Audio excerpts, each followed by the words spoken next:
YCP హయాంలో విర్రవీగిన mining mafia ఇప్పుడు కూడా చక్రం తిప్పేందుకు ప్రయత్నిస్తుంది. ప్రజలకు ఇబ్బందులు కలిగే పనులకు పూనుకుంటూ దోచుకోవాలని చూస్తుంది. అప్పట్లో జగన్ కు అత్యంత సన్నిహితులుగా ఉన్నవాళ్లే ఇప్పుడు నెల్లూరులో తవ్వకాలు చేసేందుకు రంగంలోకి దిగారు. జనం గట్టిగా ప్రతిఘటించకపోతే పరిస్థితి వేరుగా ఉండేదేమో.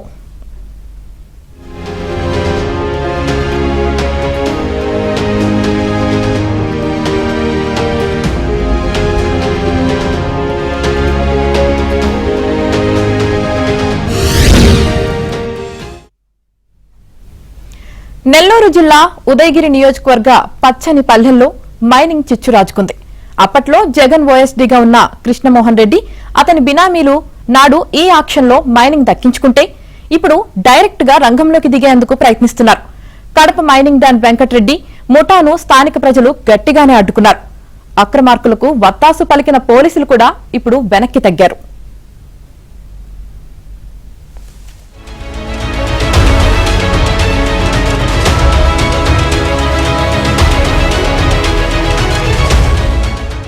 ఉదయగిరి నియోజకవర్గంలోని వరికుంటపాడు మండల కేంద్రం అది.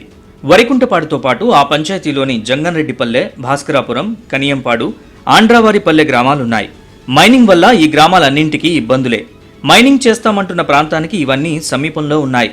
జంగన్రెడ్డిపల్లె, భాస్కరాపురం గ్రామాలైతే ఆ ప్రాంతానికి కేవలం 100 నుంచి 200 మీటర్ల దూరంలోనే ఉన్నాయి.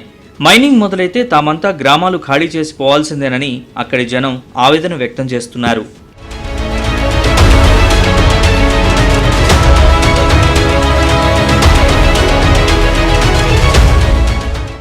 జగన్ ప్రభుత్వ హయాంలో కార్యకర్త నుంచి పై స్థాయి వరకు ఎవరిష్టం వచ్చినంత వారు దోచుకున్నారు.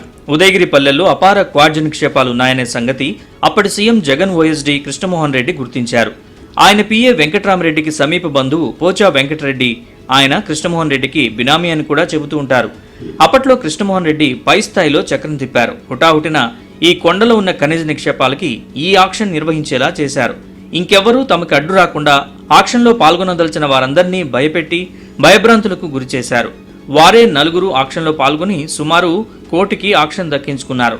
42 ఎకరాల్లో మైనింగ్కి అనుమతుల్ని పొందారు. ఆ ప్రాంతంలో తక్కువలో తక్కువగా 50 కోట్లకు పైగా క్వాడ్జ్, మైకా ఖనిజాలుంటాయని అంచనా. అలా 50 కోట్లకు పైగా ఖనిజ సంపత్తిని కొల్లగొట్టేందుకు ప్రణాళికలు రూపొందించారు. మైనింగ్ శాఖ అనుమతి పొంది పొల్యూషన్, పర్యావరణ అనుమతుల కోసం ప్రజాభిప్రాయ సేకరణ చేపట్టేందుకు ప్రయత్నించారు. అయితే గ్రామాల ప్రజలు తిరగబడ్డారు.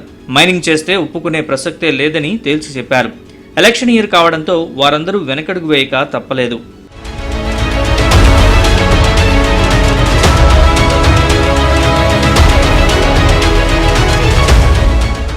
కూటమి ప్రభుత్వం అధికారంలోకి వచ్చాక మరోసారి ప్రజాభిప్రాయ సేకరణకు ప్రయత్నించినా వీలు కాలేదు. ఇప్పుడు అధికారులు మళ్లీ ప్రజాభిప్రాయ సేకరణ నిర్వహించారు. ప్రజలెవరూ మైనింగ్ చేయడానికి ఒప్పుకోలేదు. మైనింగ్ చేసేది లేదని ప్రభుత్వం ప్రకటించాలనే డిమాండ్ని ప్రజలందరూ తెరపైకి తెచ్చారు. వరుసగా ఆందోళనలు చేపడుతూ ఉద్యమం మొదలుపెట్టారు. తరాల నుంచి ఏడున్నాము, ఎన్ని కుటుంబాలు ఏడ కాసుకొని ఉన్నారు. అందరినీ చంపేసి వాళ్ళను మైనింగ్ చేసుకోమంటే చేసుకోండి, మేమందరం ఏమైనా చచ్చిపోతాము, ఈ రోడ్లనైనా చచ్చిపోతాం. మేమంతా అందరినీ కావాలనుకుంటే మమ్మల్ని అందరినీ చంపి వాళ్ళు బాగుపడమని చెప్పు. పక్కన కొండ కిందనే 50 కుటుంబాలు ఉన్నాయి. అది ఎస్సీ కాలనీ. మాకు ఈ చుట్టుపక్కల పల్లెలు కూడా కొండ కిందనే బతుకుతున్నాయి. గుర్రెలు, గేదెలు కానీ, మేకలు కానీ, జీవాలు కానీ మా కొండ నరసల పోయిందనే మాకు ఆస్కారం లేదు. మాకు చుట్టుపక్కల పైర్లు, మాకు కొండ ఆస్కారము. ఆ కొండ మైనింగ్ వ్యాపారం మేము చేయనీయము. చేయడానికని మేము రిస్క్ చేస్తాం. ఎంత దూరమైన పోతాం. ఎవరైనా మమ్మల్ని కనకరించుకొని దీన్ని రద్దు చేయాలని మేము కోరుకుంటున్నాం. ఓవైపు పోలీసులు, మరోవైపు రెవెన్యూ అధికారుల బెదిరింపులతో ఆయా గ్రామాల ప్రజల్లో ఆగ్రహం పెల్లుబికింది. ధర్నా చేస్తున్న సమయంలో ఉదయగిరి సీఐ వెంకట్రావు 144 సెక్షన్ అమల్లో ఉందని బెదిరించడం తీవ్ర విమర్శలకు తావిచ్చింది. పదే జేఏసీ నేతల్ని స్టేషన్కు పిలిపించి మరీ పోలీసులు తీవ్రస్థాయిలో బెదిరించడం మొదలుపెట్టారు. దాంతో ఆయా గ్రామాల ప్రజల్లో మైనింగ్ కాంట్రాక్టర్లకు కూటమి నేతలు, అధికారులు అండదండలు అందిస్తున్నారనే అనుమానాలు బలపడ్డాయి. ఎక్కువగా కిడ్నీ సమస్యతో బాధపడతా ఉన్నారు ఇప్పుడు ప్రస్తుతం. అదే ఈ మైనింగ్ వస్తే ఇంకా పొల్యూటెడ్ అయ్యి అసలు మనుషులు జీవించడానికి కూడా చాలా బాగా ఉంటుంది.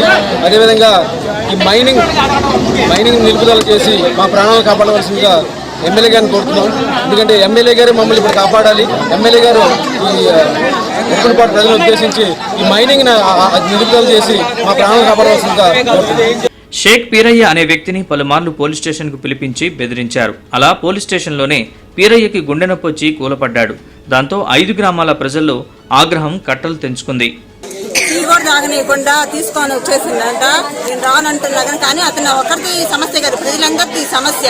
అరెస్ట్ చేస్తే మమ్మల్ని అందరినీ అరెస్ట్ చేయాలి. అతను ఒకటి పర్సనల్ గా మాట్లాడాల్సిన అవసరం ఏముంది పోలీసు వాళ్ళకి లేదు కదా. కానీ ఇప్పుడు ఇమీడియట్ గా అతని ఆరోగ్యం ఎలా ఉంది, అతను మనిషి ఏది, పోలీసులు అడుగుతున్న సమాధానమే లేదు. అసలు ఎక్కడున్నాడు, ఆరోగ్యం ఏమిటి తెలియపరచండి, అస్సలు చెప్పట్లేదు వాళ్ళు. కానీ మాకు ఇప్పుడు ముఖ్యంగా పేరన్న ఎక్కడున్నాడో తెలియాలి, ఆరోగ్యం ఏమవుతుందో తెలియాలి. వెంటనే ఎస్ఐ బయటికి రావాలి, బయటకు సమాధానం చెప్పాలి. ఉద్రిక్త వాతావరణం నెలకొంటుంది. మనకు పోలీసు వారే 7:30 సమయంలో షేక్ పీరయ్య అనే వ్యక్తిని కనీసం ఆయన హార్ట్ పేషెంట్ తో ఉన్నారు, టాబ్లెట్ వేసుకునే సమయం కూడా ఇవ్వకుండా ముగ్గురు కానిస్టేబుల్ చేత ఆయన తీసుకొచ్చి ఇక్కడ ఆయన్ని చిత్రహింసలు పెట్టిన వైనం ఈ రోజు జరిగింది. ఎందుకంటే మేము కల్లారా చూసాం ఎస్ఐ గారి వ్యవహార శైలి ఎట్లా ఉందంటే ఒక రౌడీ షీటర్తో ఎలా బిహేవ్ చేస్తారో అలా బిహేవ్ చేశారు. నేను చెప్తున్నాను ఈ రోజు కూడా ఆయన చాలా క్లిష్ట పరిస్థితిలో ఉన్నారు. ఆయన హార్ట్ ప్రాబ్లంతో ఉన్నారు. ఉదయం ఆయన వ్యవహరించే శైలితో ఆయన గుండెపోటు రావడంతో కుప్పకూలిపోయారు.